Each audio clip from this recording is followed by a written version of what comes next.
കഴിഞ്ഞ വീഡിയോയിൽ present continuous ടെൻസിനെ കുറിച്ച് മനസ്സിലാക്കി. ഇന്നത്തെ വീഡിയോ പ്രസൻറ്റ് പെർഫെക്റ്റ് പാസ്റ്റിൽ നടന്ന പ്രവൃത്തിയാണെങ്കിലും ഇപ്പോഴും ഈ പ്രസൻറ്റിലും ആ പ്രവൃത്തിയുടെ ഒരു കണക്ഷൻ ഉണ്ടാവും. ഇന്നത്തെ വീഡിയോയിൽ അതിനെക്കുറിച്ച് മനസ്സിലാക്കാം. വീഡിയോയിലേക്ക് സ്വാഗതം.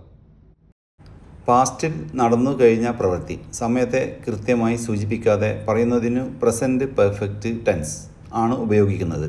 He has visited Dubai this month. അവൻ ഈ മാസം ദുബായ് സന്ദർശിച്ചിട്ടുണ്ട്. ഇവിടെ ഈ മാസം എന്നേ പറയുന്നുള്ളൂ. കൃത്യമായി ഈ മാസത്തിൽ എപ്പോഴാണ് എന്ന് സൂചിപ്പിക്കുന്നില്ല. She has studied for the exam. അവൾ പരീക്ഷയ്ക്ക് പഠിച്ചിട്ടുണ്ട്. രണ്ടാമത്തെ കാര്യം പാസ്റ്റിൽ നടന്ന പ്രവൃത്തിയാണ്, പക്ഷേ അതിൻ്റെ ഫലം ഇപ്പോഴും പ്രസൻറ്റിൽ കാണാം. അവൾ പഠിച്ചത് പാസ്റ്റിൽ ആണ്, അതിൻ്റെ ഫലം ഇപ്പോഴും പ്രസൻറ്റിൽ ഉണ്ട്.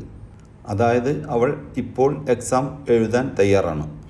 പഠിത്തവും കഴിഞ്ഞു, എക്സാമും കഴിഞ്ഞു. അതായത് രണ്ട് പ്രവൃത്തിയും കഴിഞ്ഞതാണെങ്കിൽ പാസ്റ്റ് പെർഫെക്റ്റ് ടെൻസാണ് ഉപയോഗിക്കേണ്ടത്.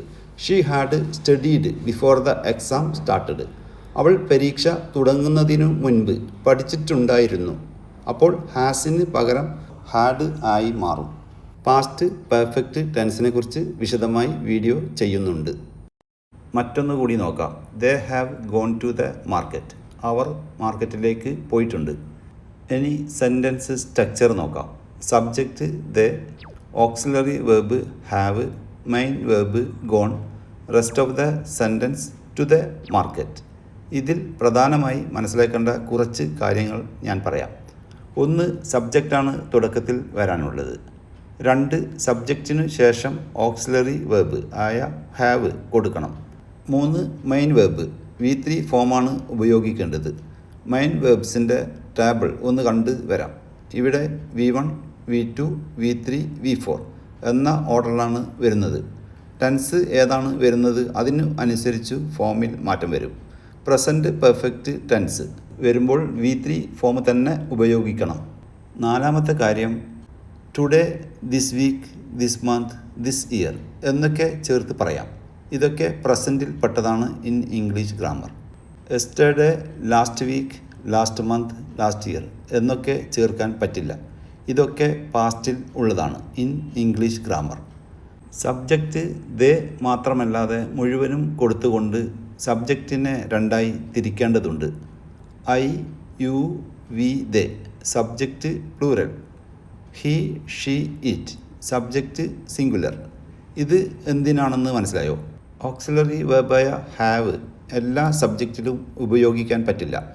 ഐ, യു, വി, ദേ വന്നാൽ ഹാവ് വേണം വരാൻ. ഹി, ഷീ, ഇറ്റ് വന്നാൽ ഹാസ് വേണം കൊടുക്കേണ്ടത്.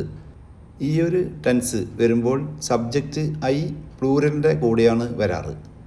ഹാവ്, ഹാസ് ഉണ്ട് എന്ന രീതിയിലും പറയാം. I have a car. എനിക്കൊരു കാറുണ്ട്. He has a car. അവനൊരു കാറുണ്ട്. ഇനി ക്വസ്റ്റ്യനിലേക്ക് മാറ്റുമ്പോഴേക്കും ഓക്സിലറി വെർബ് ഹാവ്, ഹാസ് സബ്ജക്റ്റിന് മുൻപായി കൊടുത്താൽ മാത്രം മതി. Have they gone to the market. അവർ മാർക്കറ്റിലേക്ക് പോയിട്ടുണ്ടോ? ഇനി നെഗറ്റീവ് സ്റ്റേറ്റ്മെൻറ്റിൽ കൊണ്ടുവരുമ്പോഴേക്കും ഓക്സിലറി വെർബ്സ് ഹാവ്, ഹാസ് ശേഷം നോട്ട് ചേർത്താൽ മാത്രം മതി. They have not gone to the market. അവർ മാർക്കറ്റിലേക്ക് പോയിട്ടില്ല. ഹാവ് നോട്ട്, ഹാസ് നോട്ട് ഷോർട്ടായിട്ട് ഹാവൻഡ്, ഹാസൻഡ് എന്നും ഉപയോഗിക്കാം. Thank you.